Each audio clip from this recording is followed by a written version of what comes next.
parave. Ndërkohë që deputetët socialistë javën e kaluar miratuan ndryshime ligjore për parkun fankeq të krimit organizuar Durana, sigurisht ata që janë regjistruar pranë këtij parku teknologjik si kompania JetTech, tashmë jo vetëm që do të përfitojnë lehtësira fiskale me zero taksa, por dhe po licencohen për të hapur banka online pas portele fizike. Pra aksionerët e bankës famkeqe JetBank kanë hapur edhe një tjetër kompani në Durana për të mos paguar as edhe një taks për shërbimet që do t'i ofrojnë njëra tjetrës. Siç u kam informuar dhe më parë, jam drejtuar me një kërkesë të re për informacion Bankës Qendrore, ku kërkoj të dhëna se si sot kemi të licencuar një bankë të re me pronar kompani të regjistruara në vendet offshore. Por ky nuk është i vetmi problem, pasi tashmë licencimi i kompanive të tilla në sistemin bankar është një normalitet për standardin e kësaj qeverie. Por rastin fjalë është në fakt edhe më i rëndë, pasi pronarët fundor nuk kanë asnjë lidhje me eksperiencën bankare, siç e kërkon dhe rregullorja e licencimit të bankës tonë qendrore, e cila në rastin e JetBank është kelur me të dyja këmbët. Aksionerët fundor të bankës më të re të regjistruar tashmë në Shqipëri, sipas të dhënave publike, por dhe njoftimeve të VetaMF-s, eksperiencat e vetme i kanë në platformat Forex, biles duke ushtruar edhe aktivitet të palicencuar në Shqipëri. Në kërkesën time të parë, Banka Qendrore u soll sikur në mënyrë naive nuk i kuptonte pyetjet e adresuara. Prandaj në kërkesën e nisur javën e kaluar, kam kërkuar informacion shtërues nëse kjo kompani ka plotësuar kërkesat ligjore për licencim. Sot këtu në Kuvend u votuan disa ndryshime në ligjin për parandalimin dhe pastrimin e parave, si dhe financimin e terrorizmit. Ndër vite janë ndryshuar ligjet me qëllimin e vetëm që të luftojë ky fenomen, i cili në fakt sot ka shpartalluar ekonominë shqiptare. Sigurisht të gjithë jemi ndërgjegjshëm se problemi që ka sot vendi nuk është si pasojë e mungesës së një baze të mirë ligjore, por sepse institucionet që duhet të parandalojnë pastrimin e parave bashkëpunojnë me grupet e strukturuara kriminale për ta lejuar dhe inkurajuar këtë fenomen. Prej vitesh paku ka ngritur alarmin për pastrimin e parave në çdo sektor, sidomos në atë ndërtimit. Partia Demokratike dhe opozita ka vite e vite që denoncon këtë fenomen dhe ka me mira deklarata që publikon fakte dhe prova të pakontestueshme për këtë fenomen. E ndërsa Shqipëria në fakt është kthyer në një lavatriçe për parat kriminale, Agjencia e Inteligjencës Financiare, Ministria e Financave, ajo e Drejtësisë, nuk kanë ndërmarrë asnjë masë konkrete për ndaluar këtë fenomen që po le pasoja afatgjata në ekonominë tonë. Dhe për të kuptuar qasjen e qeverisë, mjafton të shohim miralejet të miratuara nga Edi Rama për kompani me emra anonim, me kapital 1.000 euro dhe ndërkohë kanë marrë leje për ndërtimin e kullave me vlerë qindra milion euro. E meqense sot pam fasadën e radhës për bazën ligjore për pastrimin e parave, juftoj të bashkohemi për të thelluar hetimin parlamentar për skemën e radhës që quhet JetBank. Ftoj drejtuesin e Agjencisë së Inteligjencës Financiare të hetojë sa më poshtë. Ai ka depozituar kompania Constador Ltd bilancet vjetore dhe të konsoliduara për 3 vitet e fundit në dosjen e aplikimit. Cili është eksperti kontabël i autorizuar që ka kryer auditimin e tyre? Cili është objekti i aktivitetit kompanisë Constador Ltd dhe në cilat vende ajo ushtron aktivitet? A kanë lidhje shtetasit Idan Abishai dhe Saniel Sanilevic me kompani që ofrojnë shërbimet Forex? A kanë ushtruar këta shtetas dhe kompanitë e lidhura me ta aktivitet të palicencuar financiar në Republikën e Shqipërisë? A ka padur kundërshtim nga departamentet përgjegjëse për licencimin gjatë vlerësimit të aplikimit të JetBank?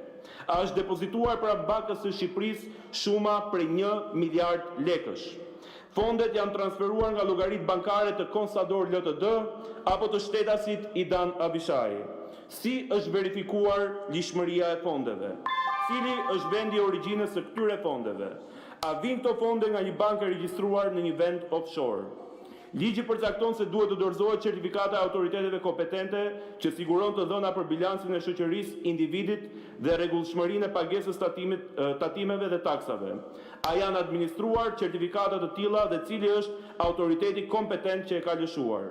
Nëse mundesh kryetare dhe drejtuesi i seancës edhe 30 sekonda, se kam edhe 2 pyetje. Ligji gjithashtu përcakton se duhet të depozitohet dokumentacioni ose dhëna zyrtare nga autoritetet përkatëse për shlyerjen e detyrimeve të tatim taksave nga aksionerët e propozuar. A është depozituar për gjithë aksionerët ky dokumentacion dhe cili është autoriteti shqiptar që e ka lëshuar? Ligji përcakton se Banka e Shqipërisë ka të drejtë të bëjë verifikimet pavarura për të provuar vërtetësinë e informacionit të ofruar nga personi që kërkon licencimin, në përputhje me dispozitat e këtij ligji. Për këtë qëllim, Banka e Shqipërisë bashkëpunon me organet përgjegjëse vendase dhe me autoritetet huaja mbikëqyrëse. A janë kryer këto verifikime të pavarura dhe si janë kryer? Pyetja e fundit, me cilat institucione ligjzbatuese, përgjegjëse, vendase apo të huaja, ka padur komunikim për të verifikuar lishmërinë e fondeve dhe reputacionin e ortakëve. Shpresoj shumë, nderuar qytetar, që Banka Qendrore të përgjigjet brenda afatit kohor të përcaktuar në ligj e mbi të gjitha të vënë në dispozicion të gjithë dokumentacionin e kërkuar, pasi ky mega skandal financiar as nuk do të harrohet dhe as nuk do të lejojmë të vidhen shqiptarët siç ka ndodhur në rastin e skandalit të mikrokredive. Ju faleminderit. Zoti Bido, keni fjalën 5 minuta.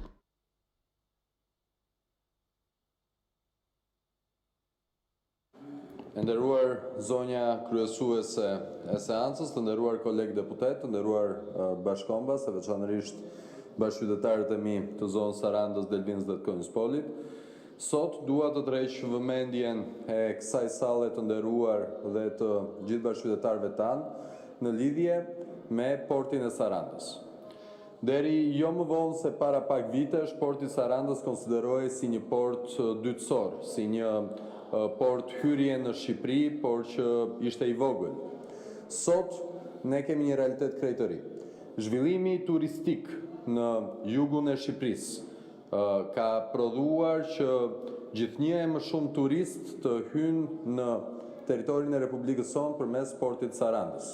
Dhe sot, për nga numri pasagjerëve, porti Sarandës po konkuron drejtësisht portin e Durrësit dhe me statistika që ne shohim dhe trendin, këtë vit do të ketë më shumë udhëtar të cilët do të hyjnë në Shqipëri përmes portit të Sarandës sesa portit të Durrësit, duke u zhvendosur në portin më të madh në vend për trajtimin e turistëve. Në shifra, në vitin e kaluar, 790.000 ishin pasagjerët e trajtuar në portin e Durrësit dhe 770.000 në portin e Sarandës. E trendi zhvillimor tregon se brenda këtij viti, porti i Sarandës do ta tejkalojë portin e Durrësit si porti më i madh në vend për trajtimin e pasagjerëve. Ky realitet, i cili ka ardhur fal fokusimit dhe investimeve të qeverisë shqiptare në fushën e turizmit dhe tërheqjes së miliona më shumë turistëve vitet e fundit në Shqipëri, veçanërisht në Rivierën e Jonit, krahasuar me vite më parë, sjell një sfidë të re. Porti i Sarandës mund të jetë tashmë porti më i madh në trajtimin e pasagjerëve, por mbetet një port i vogël për nga hapësira dhe për nga mundësitë. Prandaj, investimi në këtë port tani më është domosdoshmëri. Në shumë pak vite, ne do të shohim situatën që kroçerat, prej cilave ne humbasim me mira në fakt udhëtar të cilët do të mund të hynin në Shqipëri nëse ato do të mund të ankoroheshin në këtë port, të jenë gjithnjë më të shpeshta në qytetin më jugor të vendit. Ne kemi mundësinë që rreth 4 milion turistë të cilët vizitojnë çdo vit Korfuzin, nëse porti i Sarandës do të jetë më i madh dhe të ketë kapacitetet e mjaftueshme për të përfituar këtë fluks turistik që kemi vetëm gjysmore larg nga bregu ynë. Prandaj, domosdoshmëria në investimin e këtij porti ka të bëjë me zhvillimin e turizmit në vend.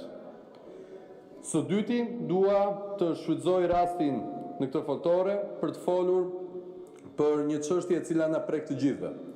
Pam para pak ditësh protestat e studentëve shqiptar në Shkup, të cilët kërkojnë një të drejtë legjitime, kushtetuese, të dhënies së provimeve të jurisprudencës në gjuhën e tyre amtare, e cila është një ndër dy gjuhët zyrtare të Republikës së Maqedonisë së Veriut. Kjo nuk është çështje thjesht e një provimi, është çështje e të drejtave të shqiptarëve në rajon. Kjo nuk është thjesht një çështje e dhënies së provimit në gjuhën amtare, por është çështje e dinjitetit ton kombëtar. Shqiptarët, nëse janë më mirë në vendet të cilët ata jetojnë në rajon, do të thotë edhe një Shqipëri më e fortë. Prandaj, përshëndes qëndrimin e Ministrisë së Punëve të Jashtme, e cila të rrëfeu qëndrimin zyrtar të Republikës së Shqipërisë në mbrojtje të drejtave të shqiptarëve në Maqedoninë e Veriut dhe bëj thirrje që të gjithë bashkarisht të mbajmë të njëjtin qëndrim për avancimin e të drejtave të mëtejshme të shqiptarëve në rajon. Shqiptarët në Maqedoninë e Veriut, në Kosovë dhe në Shqipëri nuk janë pakic. Në Shqipëri dhe në Kosovë kjo është e padiskutueshme, në Maqedoninë e Veriut shpesh herë diskutohet. Shqiptarët në Maqedoninë e Veriut janë një element shtetformues dhe si të tillë ata nuk mundet të nëpërkembe, jo vetëm për shkak të interesit tonë kombëtar, po edhe për shkak të interesit të përbashkët gjeostrategjik të gjithë Ballkanit dhe të sigurisë së Ballkanit. Për këtë arsye, nga kjo foltore, dua të bëj një thirrje për solidarizimin maksimal, jo vetëm me studentët shqiptar të Maqedonisë së Veriut, por me të gjithë elitën politike, akademike, intelektuale Maqedonisë së Veriut, që sot kërkon të drejtat që i takojnë. Faleminderit. Zoti Arjan Doja, keni fjalën?